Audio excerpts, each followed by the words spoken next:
Institute. I didn't realize until recently that my office is keeping an eye on me as I'm speaking. That's what's the good of getting out of town, you know? They can see what's going on. I really thank the Idaho Freedom Foundation for having me here. You all may think that you are in a heat wave, but this is frigidly cold weather for me. So much so I actually had to go next door and get a hot chocolate, as Steve can attest to warm myself up. I like to say that I have the best lawyer job in the entire country. I get to choose my cases, I get to choose my clients, I don't charge anything for my representation, but best of all, the people I get to sue are bureaucrats. It just really is a joyous job. And one of the things that's so nifty about this Obamacare law is that there are more bureaucrats to sue than any other lawsuit I've ever seen. I'll be mentioning in just a few minutes, we'll be filing our lawsuit in Arizona in a few weeks, and we've been drafting the complaint. And this is just, you know, it's better than a trifecta. We're going to get to sue Barack Obama, Catherine Sebelius, Tim Geithner, and the person who right at the moment is one of the least favorite people in Arizona, the Attorney General Eric Holder. So tit for tat, he sued us yesterday, we'll sue him in a couple of weeks. So there's going to be some fun involved, but this is really, really incredibly serious business. As the Lieutenant Governor aptly said, this is one of the most hydra-headed mandates ever to come out of Washington, D.C., and it will touch, by definition, each and every American and deprive us of some of the most precious rights that we have as Americans. And it is imperative that we each fight back as best we possibly can. And I am very, very proud of Idaho for taking the lead, not only in passing a Healthcare Freedom Act earlier this year, but being one of the original states to join the Florida litigation. So what I'm going to do is briefly spell out the legal issues, very briefly talk about the lawsuits that are currently pending, and then mention something that just recently happened in Idaho that I find very, very chilling and perhaps a harbinger for what is going to be happening on a much broader scale. It is an uphill battle to sue the federal government and win. Anyone can sue the federal government. Very few people actually win those lawsuits. But in this instance, with this particular law, this law faces three sets of constitutional obstacles that are going to be presented in the various lawsuits that have been filed and that will be filed in the future. The first obstacle is that Congress has to show that it has specific authority somewhere in the Constitution to do this at all, to actually regulate health insurance. And particularly, this is where the individual mandate is especially on shaky ground.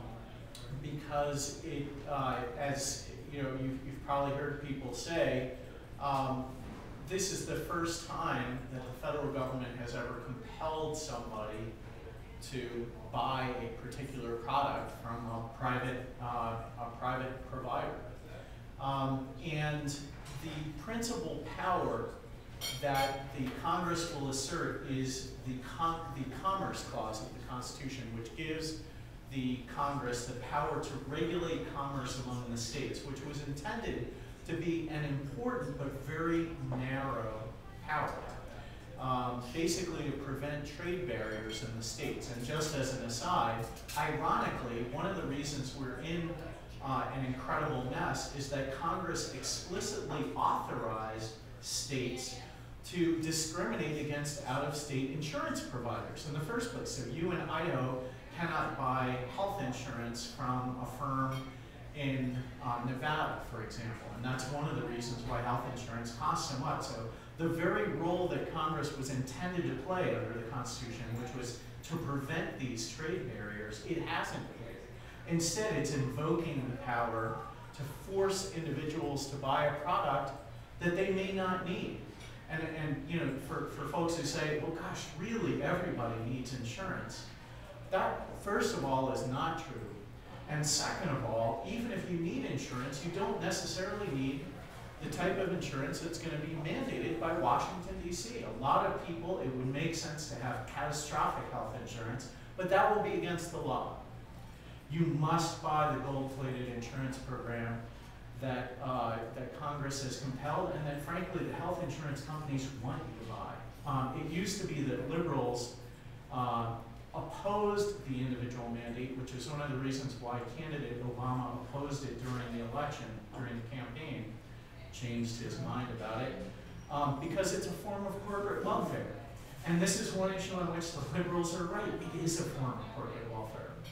But in any event, I believe that it is extremely dubious that forcing an individual to buy a product within his or her state is interstate commerce. And this is one area where our current U.S. Supreme Court has really made some tremendous progress in recent years. It struck down the Brady Gun Act as being outside of congressional authority. It struck down a law called the Violence Against Women Act on the grounds that Congress didn't have the power. So that's the first obstacle it has to overcome. The second is that even if it can demonstrate that it has the power to do this, there are a number of individual constitutional provisions that limit congressional authority. For example, in the abortion cases of all things, the United States Supreme Court has recognized that individuals have a right to medical autonomy. And that is that the relationship between their doctor and themselves and the decisions that they make are protected by the Constitution. Now, whether you like those decisions, the bottom line of those decisions or not, I don't think necessarily that the right to an abortion flows from that principle. That principle is established in the law. And of course, Obamacare interferes between, with the relationship between the individual and the people who are providing medical services. The right to privacy upheld under the United States Constitution. And along with the individual mandate comes a mandate to provide all sorts of medical information. We think that that is implicated as well. The 11th Amendment protects the states against direct regulation by the federal government. Guess what? Obamacare has a little more than a tad of direct regulation of states by the federal government. It's called, of course, the job of lawyers is to take simple concepts and make them as complex as possible so they can charge you $600 an hour. The Supreme Court has coined a very simple term, anti-commandeering. Basically, the federal government can't take over the states and use them as if they were their surrogates. So another constitutional provision that, that protects against federal takeovers. And finally, the third obstacle is really the concept of federalism. Traditionally, healthcare regulation has been a matter of state control. So even if Obama gets past the first two obstacles,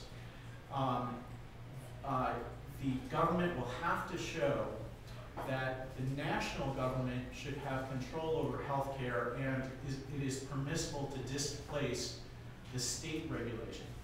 This is where the Healthcare Freedom Act comes in.